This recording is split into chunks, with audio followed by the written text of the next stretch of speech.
So let's talk about a scenario that I'm sure anyone in AV integration just dreads. Oh, yeah. You've got your server room in the basement, a brand new 4K display 3 floors up, and a client who absolutely will not compromise on image quality. And you just know a standard copper HDMI cable is not going to cut it. You're heading straight for what they call the digital cliff. The digital cliff, right.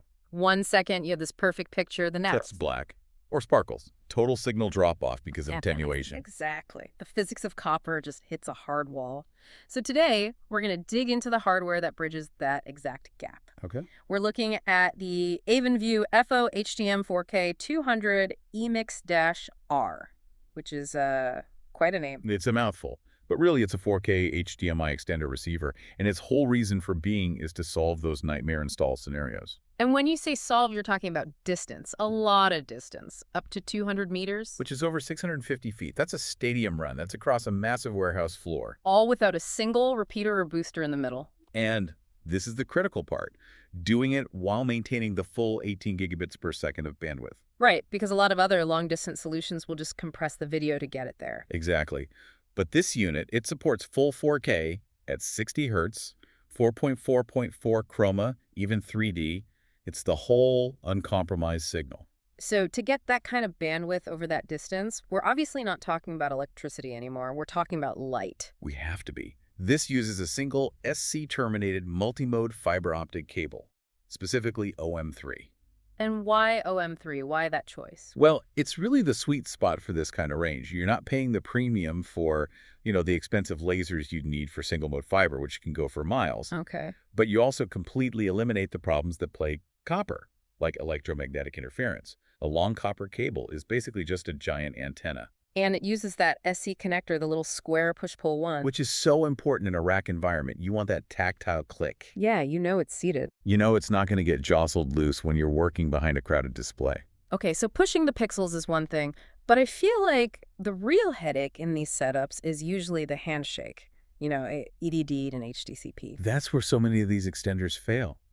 They pass the video, but the source and the screen, they can't agree on the format. They just can't talk to each other properly. Right, and it's often because cheaper units just sort of spoof the connection. They clone a generic EDD profile and just hope it works. But this Avenview one uses real ED transmission, so what does that mean? It's passing the display's own data back. That's it, exactly. It creates a totally transparent link. So the source device, like your media player, thinks it's plugged directly into the monitor at the other end. So you don't lose things like HDR or special refresh rates. And you maintain that HDCP compliance. No copyright blackouts. Now, physically, it's just a compact little box, right? Small enough to hide behind a monitor. But we do need to point out the R in the model name. This is just the receiver. Correct. You can't just buy this by itself. It's an endpoint. It has to pair with the EMIX-S sender unit back at the source. It's a closed system. And it's priced like professional infrastructure. The receiver alone is listed around, what, $1,600, $1,700? About $1,666, yeah. Which really frames who this is for. This is for mission-critical digital signage, medical imaging, high-end home cinemas. Yeah. You're paying for reliability. Speaking of reliability, I did notice something almost archaeological in the support section. Oh. You get lifetime support via phone, chat, text, and also apparently via fax. The fax support. Wow. Well, that tells you something, doesn't it? That implies a company that's been serving legacy industrial clients for a very, very long time. So when we zoom out, this little box is really part of the hidden backbone of our modern visual world. That crystal clear video wall you see in a mall, it's probably driven by tech like this. It's the bridge that connects the content to the canvas. And it really highlights this big transition that's happening.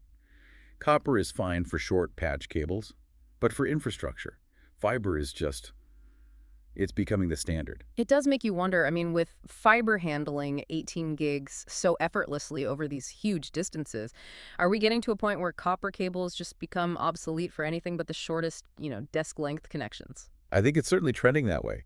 The bandwidth demands of 8K video and beyond are only going to push that shift to glass even faster. Well, something to think about next time you're planning a cable run. Thanks for diving in with us today.